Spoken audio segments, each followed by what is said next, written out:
Welcome to kids story teller channel. பலசாலி பாம்பும் ஞானம் உள்ள முயலும். ஒரு அடர்ந்த காட்டில் ஒரு பலசாலி மற்றும் விஷம் நிறைந்த பாம்பு வாழ்ந்து வந்தது. அது காட்டில் வாழும் மிருகங்கள் மற்றும் மனிதர்கள் அனைவருக்கும் பயத்தை ஏற்படுத்தியது. பாம்பு தன் பலத்தை பெருமையாக கருதி மற்றவர்களை மிரட்டி மகிழ்ந்தது. யாராவது அருகில் வந்தாலும் அவர்கள் தீங்கு நினைக்காவிட்டாலும் அது உரிமை தாக்கும். ஒரு நாள் ஒரு ஞானமுள்ள முனிவர் அந்த காட்டில் வழியாக சென்று கொண்டிருந்தார்.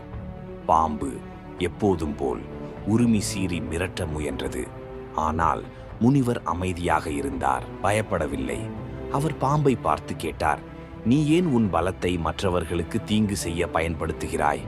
உண்மையான பலம் கருணை மற்றும் தன்னடக்கத்தில் உள்ளது. பாம்பு திகைத்து போனது.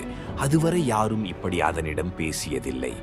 ஆர்வமடைந்த பாம்பு முனிவரிடம் கேட்டது, நான் என்ன செய்ய வேண்டும்? முனிவர் பதிலளித்தார், உன் பலத்தை மற்றவர்களை காப்பாற்ற பயன்படுத்து, தீங்கு செய்ய அல்ல. அப்போது நீ அவர்களின் மரியாதை மற்றும் நன்றியை பெறுவாய். பாம்பு முனிவரின் ஆலோசனையை பின்பற்ற முடிவு செய்தது.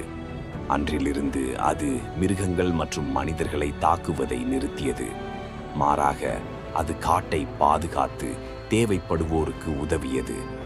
காலப்போக்கில் மிருகங்கள் அதை மரியாதையாகவும் மதிப்புடனும் பார்க்கத் தொடங்கின. ஒரு நாள் ஒரு கிராமத்து மக்கள் மரங்களை வெட்ட காட்டிற்குள் நுழைந்தனர். பாம்பு முனிவரின் வார்த்தைகளை நினைவு கூர்ந்து அமைதியாக அவர்களை எதிர்கொண்டு மரங்களை வெட்டுவதை நிறுத்தும்படி வற்புறுத்தியது.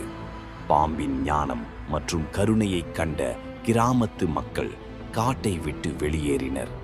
பாம்பு உண்மையான பலம் என்பது பயத்தை ஏற்படுத்துவதில் இல்லை, மாறாக தன் சக்தியை நல்லதற்காக பயன்படுத்துவதில் உள்ளது என்பதை உணர்ந்தது. அது தன் வாழ்நாள் முழுவதும் காட்டின் காப்பாளராக வாழ்ந்து அனைத்து உயிர்களின் அன்பையும் மரியாதையையும் பெற்றது. கதையின் நீதி: உண்மையான பலம் கருணை மற்றும் தன்னடக்கத்தில் உள்ளது. சக்தியை மற்றவர்களை காப்பாற்றவும் உதவவும் பயன்படுத்த வேண்டும், தீங்கு செய்யவோ மிரட்டவோ அல்ல. குழந்தைகளே, உங்கள் கிட்ஸ் ஸ்டோரி டெல்லர் சேனலை சப்ஸ்கிரைப் செய்யுங்கள், லைக் செய்யுங்கள் மற்றும் பெல் பட்டனை அழுத்துங்கள். நன்றி.